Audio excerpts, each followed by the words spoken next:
0 to 60 can define a performance car, but it's the fastest 60 to 0 that's the aim of Tarok's brakes. From road cars to race cars, circuits, special stages, or the autostrada, nothing reduces speed like Tarok's brakes. Italy gave the world the art of Da Vinci and Michelangelo. Tarok's has given drivers the art of stopping. For more information and to acquire your own masterpiece, visit tarox.co.uk.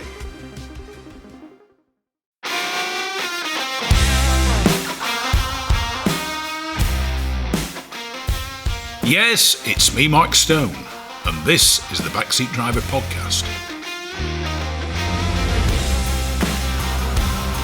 It's the fastest, it's the friendliest, and it's for all the family. The Gas Shocks 116 Trophy and 120 Coupe Cup are the fastest growing race series in the UK, taking in 6 one-hour races and 8 sprints at all the top circuits. Visit 116trophy.com to find out more and get yourself behind the wheel.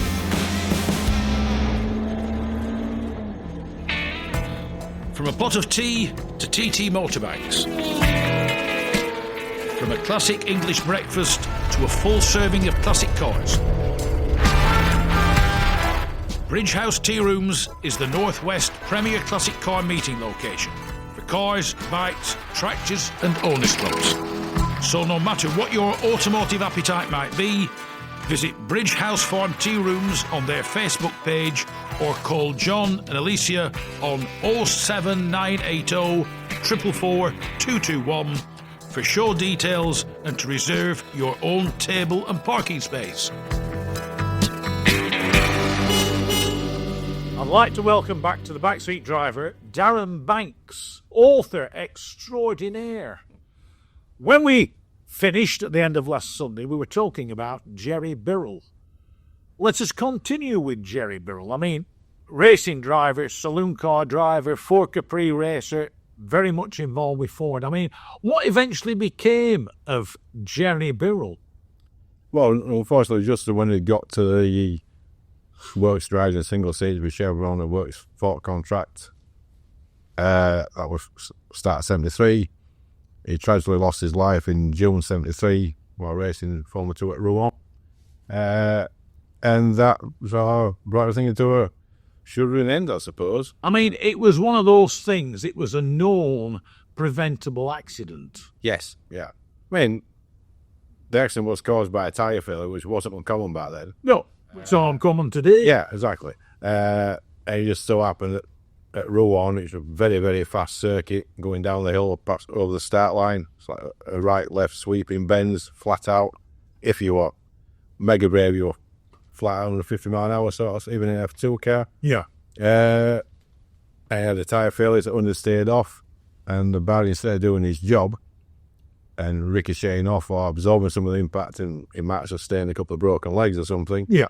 It opened up because of insecurely mounted in the ground. Yeah. You're in sand instead of concrete.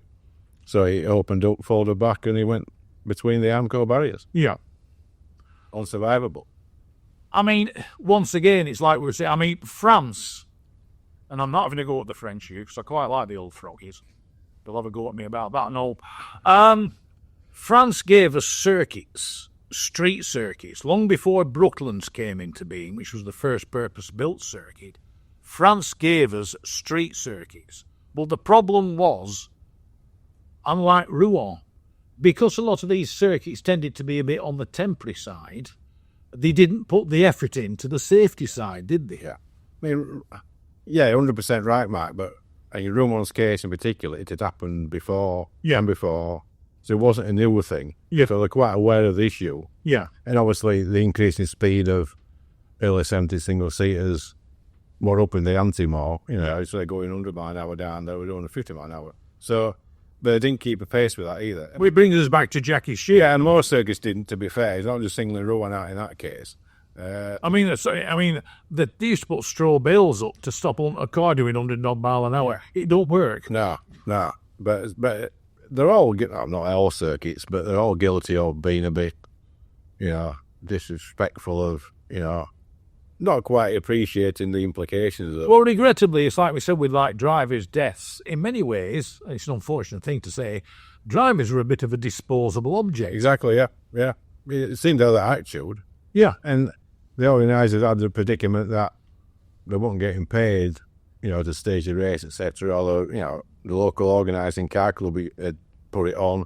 There was no great financial reward for that. No. For spectators and stuff, and that were getting more expensive as well. So to keep a pace with that, you need to spend more on safety. There's no money there. Yeah. So they would all load up end on it. Still not right, but Yeah. if you want to put a race on, and again, the drivers have got to take some responsibility, or the teams, or the personnel. If you're going to a circuit with a reputation, say, oh, you was wrong again, with a reputation of being unsafe, and you keep going back, Yeah. then that's... Well, yeah, they were not going to change anything greatly, were they? Because they kept going back. And again, like most circuits at the time, everything was reactionary, not... Yeah, No. they weren't proactive. They'd think, well, if someone comes off here, they're going to be this here, man. The day after Gerry got killed, because it was notoriously such a fast part of the track, they erected a poor-starting block chicane, slowing the cars down. Lasted about 2 laps, because they all clipped it, and it opened up all the broke bits off. So, but that was too late, wasn't it? Yeah. And every circuit did that, didn't it? Or put a chicane in, or year after they might have improvements, but it's too late then, isn't it? Yeah. You lost a life, or, Yeah. I mean, with Gerry Birrell, how did you go about this? Again, at back of I did a gentleman called Alex Shaw making a film about Gerry, so it led on from that, really. Yeah. Again, another subject I knew very little about. I don't know who he was, but not in any great detail. And of that generation, he was underappreciated, underrated. Yeah. I mean, the 3 standouts on page is Tom Price, Tony Bryce, Roger Williamson. Yeah. And not just Gerry, but other drivers as well get overshadowed by those 3. Yeah. Which I didn't think were right. I was not, blaming anybody again. The emphasis on my sort of little bit I do writing-wise is trying to make sure people like Gerry or Stephen South or Tom are not forgotten.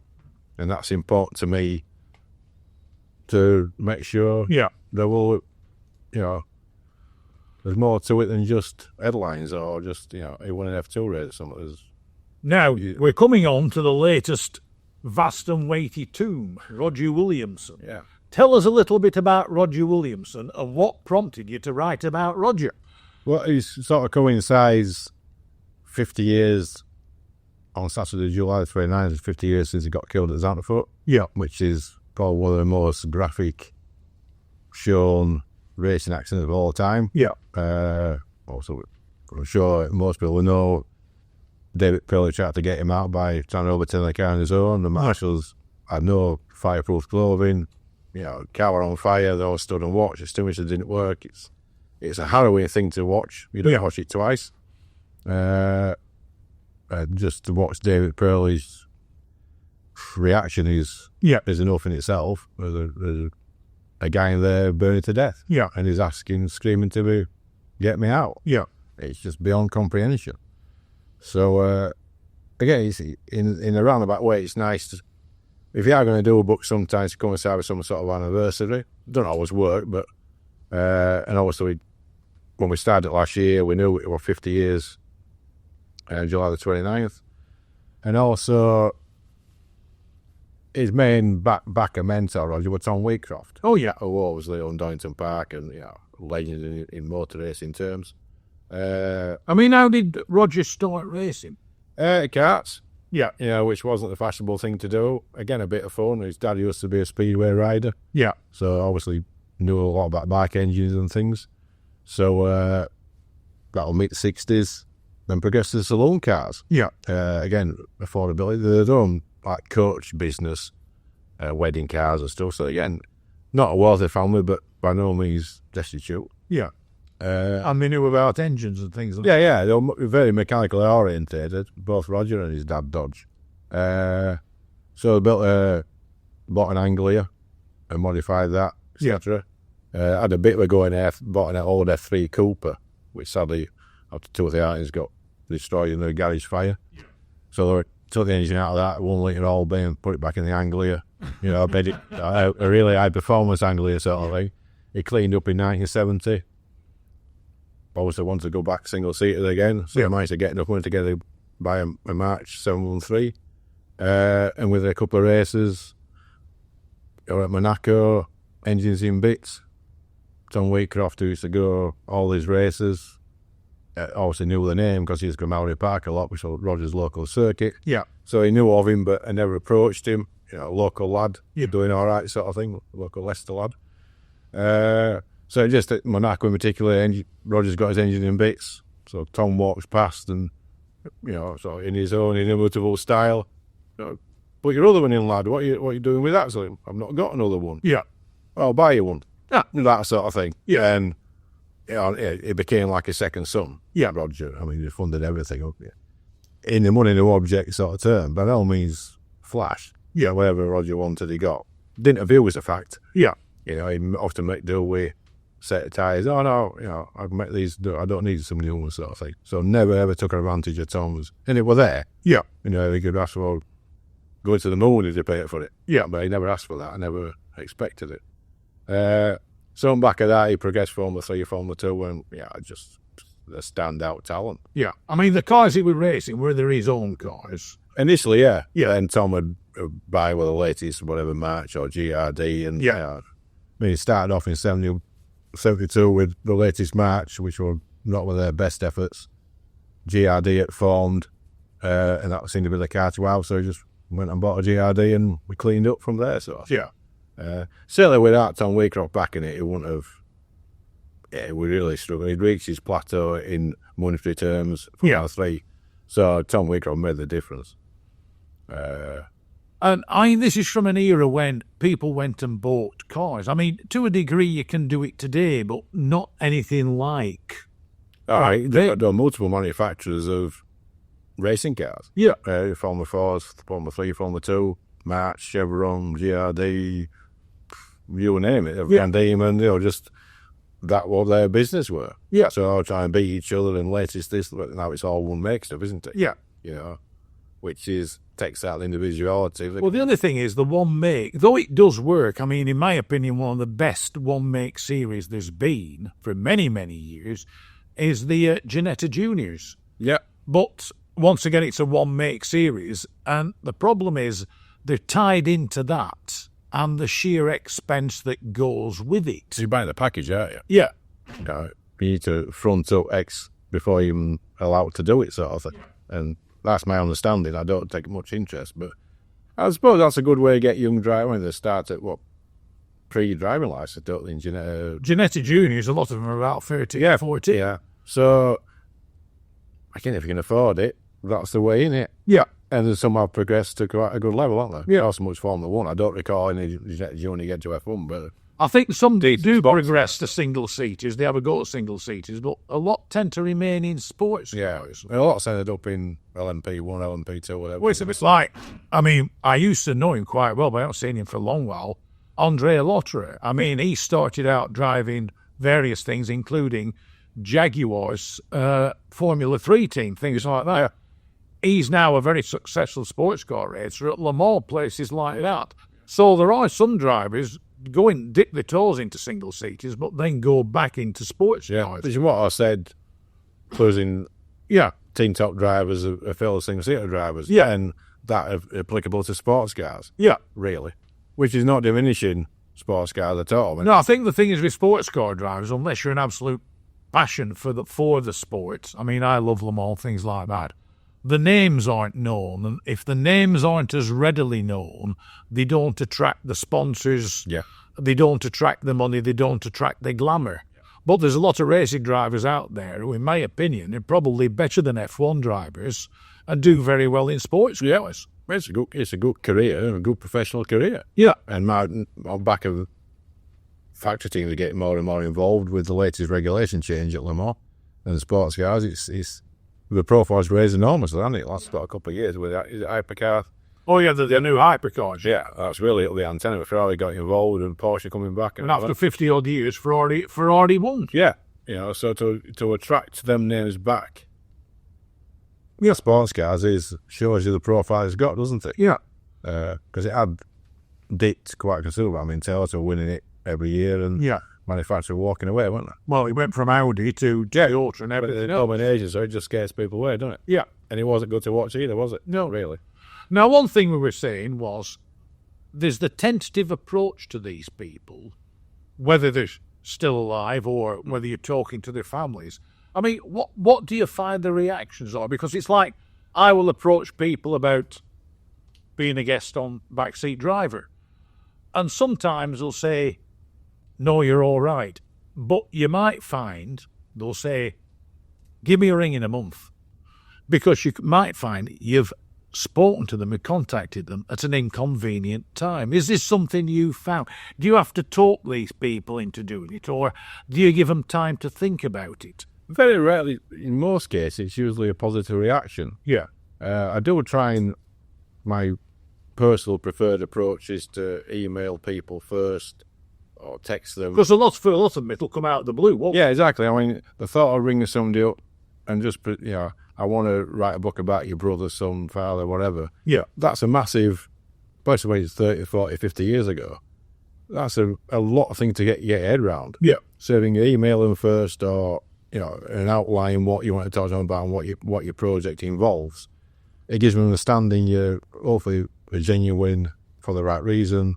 You're going to do a good job. Yeah. You obviously, on back of the previous work now, a little bit of credibility. Well, I'm going to say that's a benefit. Have you written anything else? Yes, that's right. So you can, sometimes send them an example of what you've done or a review, and, you just build up your respectability, really. Yeah.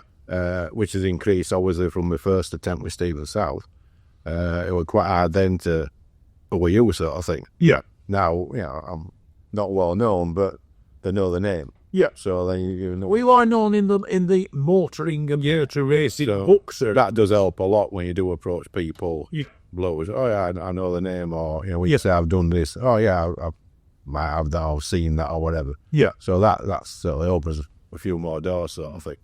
But generally speaking, you like to think if I had a famous brother or a famous father, and somebody approached me, I'd be quite glad that people want to remember somebody important to me. So 99% of the case, it's always a positive. Yeah. Do you find these people, especially if the subject of the book has passed away, be through natural causes or they were killed in a crash or whatever, do you find they still have an archive of the person? Some do and some don't.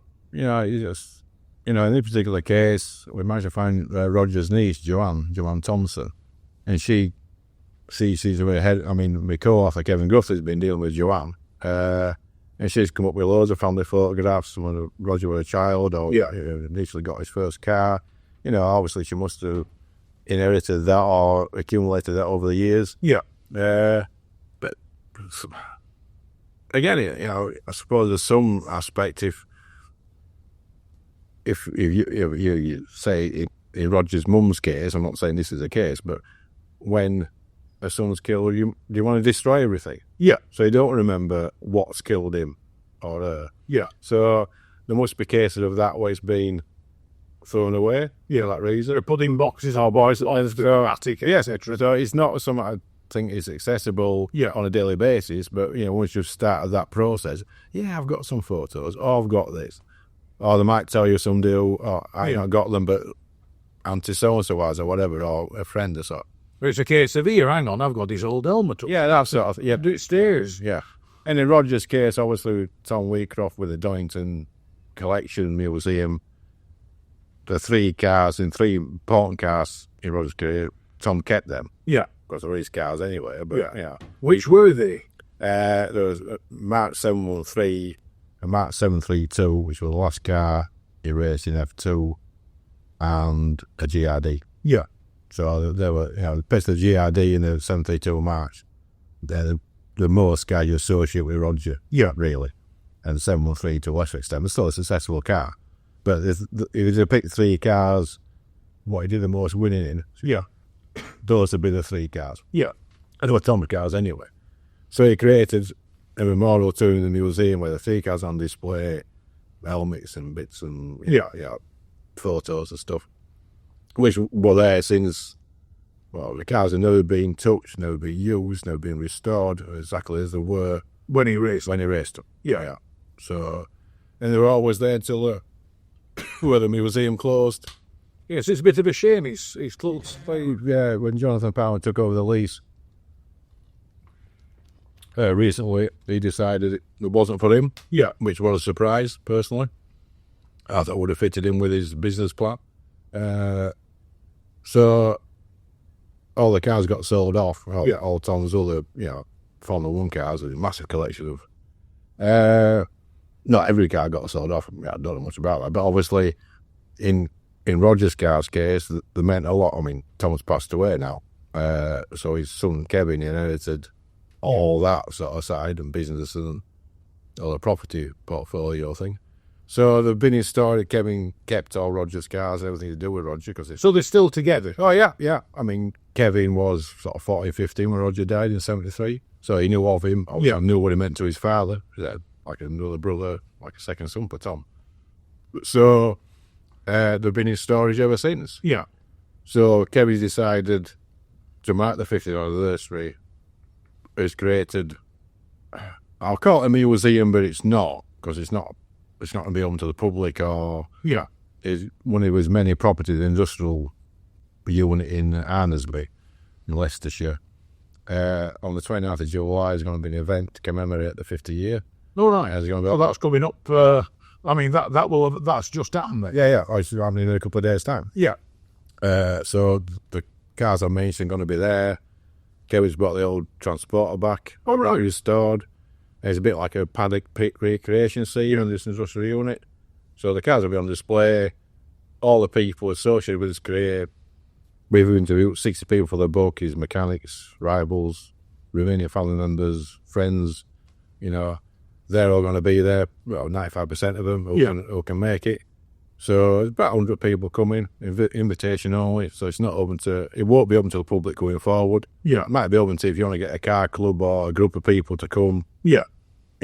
It gets, like Kevin said, it gets messy if you start doing employee staff and charging admission. It's minefield, isn't it? Yeah. So they don't want any of that. Well, things just snowball. There's got to care. Snowball be all you want them. It's going to be an invitation only thing. And this coming Saturday, Simon Taylor is MD or Compet.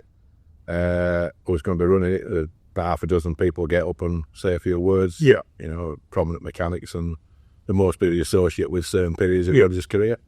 It should be a cracking day. Yeah. And your book will be there. Yeah, well, that's all coincided with that. Not deliberate on our part. We're always going to launch on the 29th of July for the obvious reason. So, on back of Kevin Wheatcroft's plans, which came on board after we'd started the book, we've gone in line with Kevin and been involved a tiny little bit in putting things together and helping out where we can with photos and just general putting in touch with people we wanted to invite. So it's grown from there, really. So it'll be nice. It'll be a very emotional day. Yeah. For everybody. Especially. Well, for a lot of people, since it's the launch, it's the first time they've seen the book. I conclude, people in, like the family, etc., will have seen the book. Have they seen? Well, actually, no. We don't pick it up till the day before. All right. He only came back to the publisher yesterday. Yeah. So we pick them up Friday and events on Saturday. Right. I mean, which publisher do you use? It's a firm called Performance Publishing in Grantham in Lincolnshire. Yeah. Have they published all your books? Yes. Yeah. Predominantly, they still are. Kit Car. Oh, that's their field. Yeah. Produce a monthly Kit Car magazine, and the owner, Adam Wilkins, that's his passion sort of thing. That's his business. Yeah. And pure fluke on my part, when he'd never published a motor racing book before Stephen South, so that was a first for myself and for Adam as well. How did you get into it? Well, yeah, it was just a long-lost friend of mine who was racing with in the 80s, a guy called Andy Bliss. Andy Bliss is Adam's proofreader. All right. So, Andy saw it on Facebook. I do Stephen South book. So, next time I speak to Adam, I'll mention it. And he's always up for a good idea or whatever. And it's a bit low-key and I'll ask him. Yeah. And he did, and it happened. Yeah. And it's obviously it was success for both Adam as good sales. And so he's got other work up back of that. Other authors new authors have come forward. Yeah. Again, similar sort of subject matter to me, lesser known drivers, which Adam really buys into that. Yeah. You don't want to publish a book on Lewis Hamilton who's happy enough doing, Yeah. and he trusts the 3 or 4 of us who've done work for him to know the subject matter, and it's relatively easier and cheaper these days with digital technology to print. We're not printing thousands and thousands, Yeah. so the print run is relatively low. So it's I suppose it also means doing it that way, if you've sold out, it's not an enormous job to do another short. No, yeah. So initially we started off with Stephen South at 500 copies. Yeah.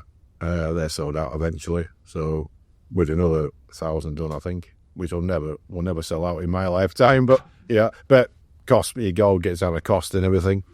But on back of that, 1,000 is about the minimum print run these days. Yeah. And they'll sell eventually. Yeah. You get your money back, and it's not, you're not going to retire or anything. But See, I get a feeling from our mutual friend John Saltingstall, you're not going to make your living out of this. No, well, it just takes you too long anyway. Yeah. I mean, roughly how long does it take you to write a book? I mean, it took John years to do the X one, which you can appreciate when you see the book. Well, Stephen South took me 4 years from beginning it and finishing it, but I worked full time as well, so it's not 100% working on it. Gerry Birrell a bit longer, but I broke off to do a bit of Tom Price. I can remember his book with Tom and Price and Roger Williamson, when 2 of us do it. It takes about a year. Yeah.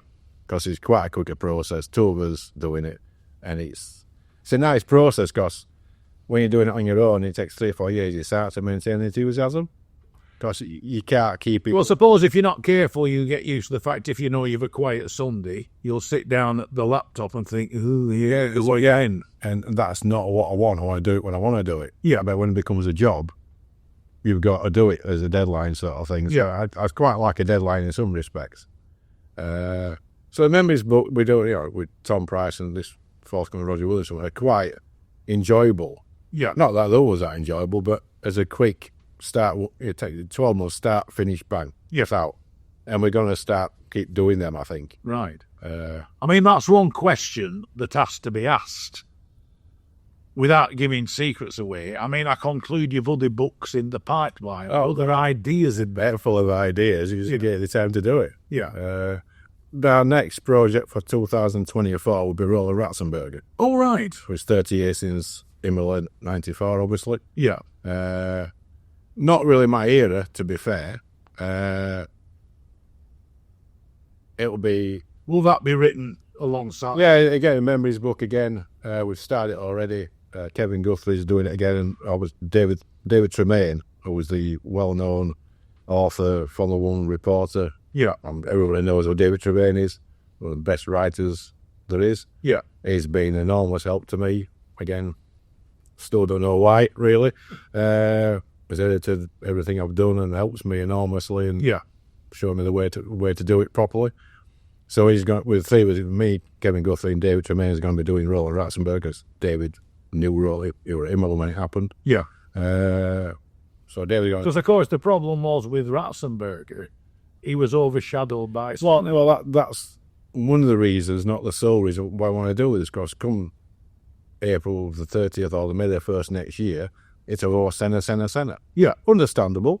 You're not saying that's not right, but it'll be airbrushed out of anybody with Ratzenberger, and that's not right. No. Yeah.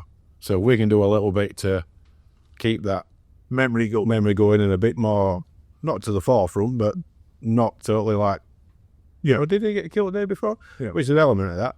So, so with David Tremaine involved, he'll do all the Formula 1 side of things. Yeah. And we're doing all Formula 3, Formula 4, right. sort of thing. Have you been able to contact his family or anything like that? Again, that took a while to do. Because, I mean, was he Austrian? Yeah.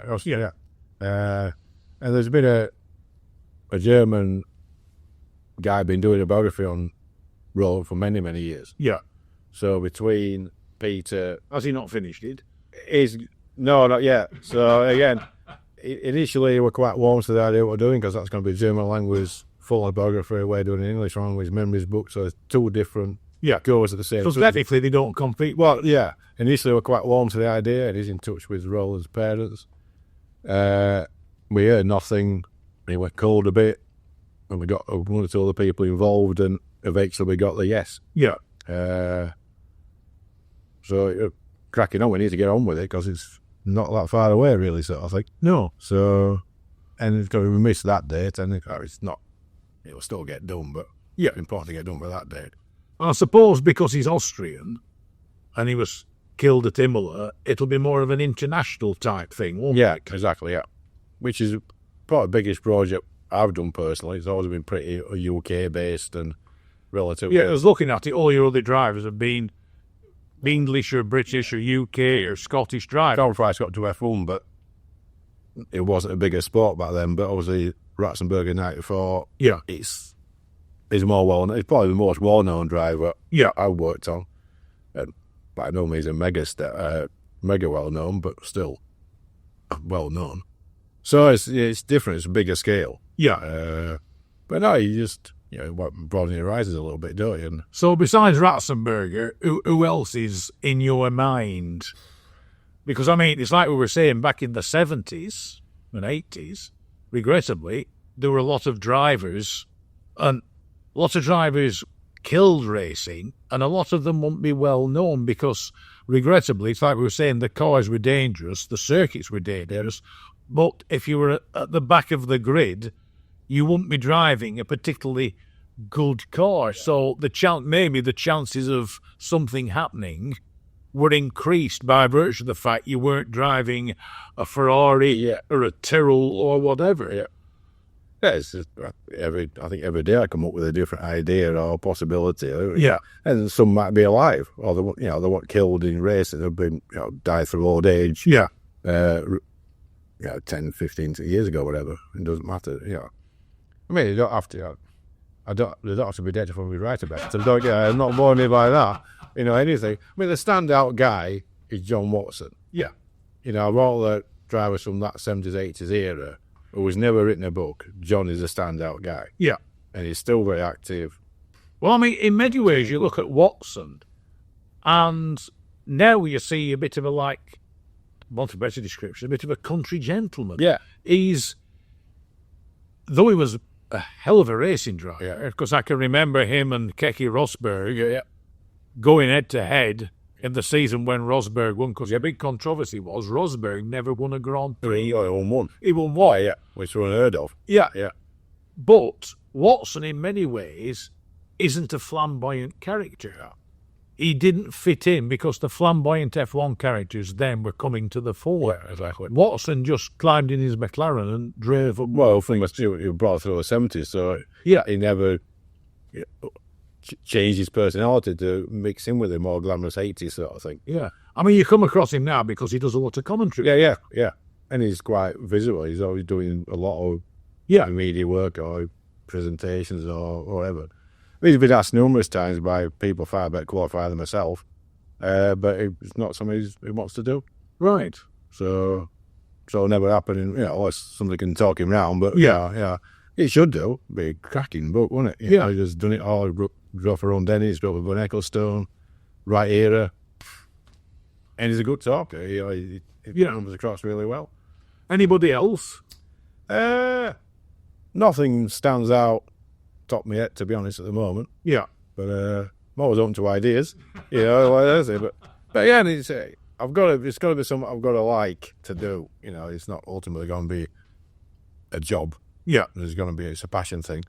So you can be sat there and all of a sudden you'll think, what about it? Do you look back at archive? Oh yeah, I'm constantly got my nose in old autosports, and so then I'm like, I forgot about that. Car, whatever, team, whatever. So I know there's endless list of possibilities. Yeah. Would you ever consider a team book? I prefer people, really. Yeah. Yeah, I would consider it, but I feel at the moment we're working full time as well. It might be too big a project. I mean, what do you do? I work for a local shop, like a pharmacy, news agents, paper shop. Yeah. So I do a bit of deliveries and pharmacy work and bits and bobs. So in many ways your career's winding down a bit. Yeah, well, I'd say, I had a job working night shift for 20 years, which nearly killed me. So I've seen some sense and got a job on days. We get a bit more time and it's less hours. Ultimately, my long-term aim is to make writing a profession. Yeah. Because that's the one thing.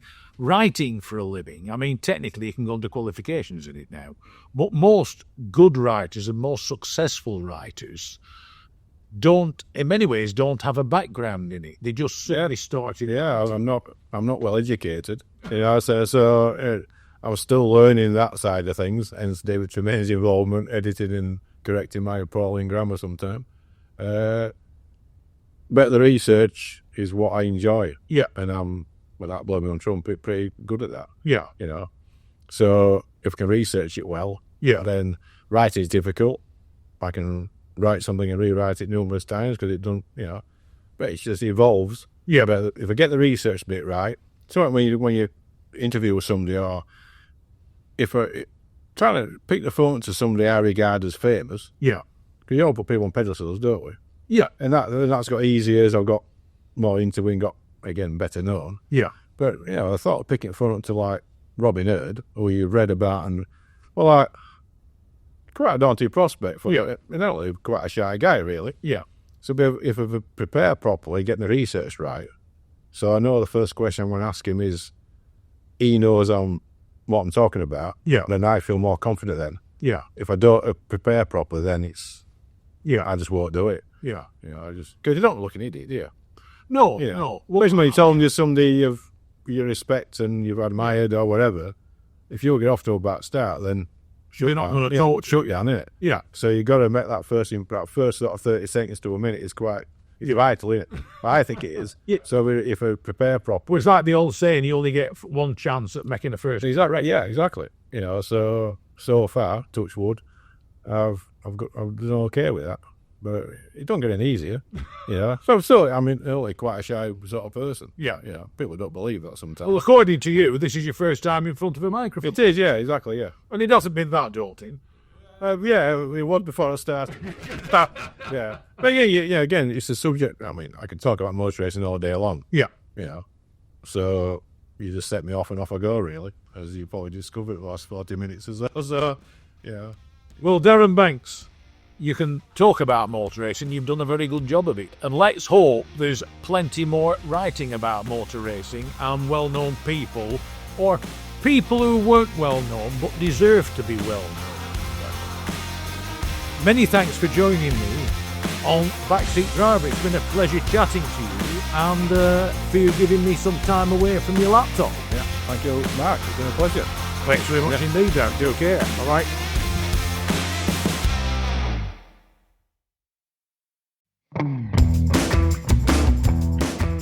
Rarely beaten on price, never beaten on service. Whether it's cars, bikes or commercials, Hodder Tyres are the best in the business. And when it comes to tyre expertise and advice to supplying the correct tyres for your vehicle's specific requirements, nobody comes close to David Lakin and the Hodder Tyres team. So give them a call on 01200 613 192 or visit the website at hoddertyres.co.uk.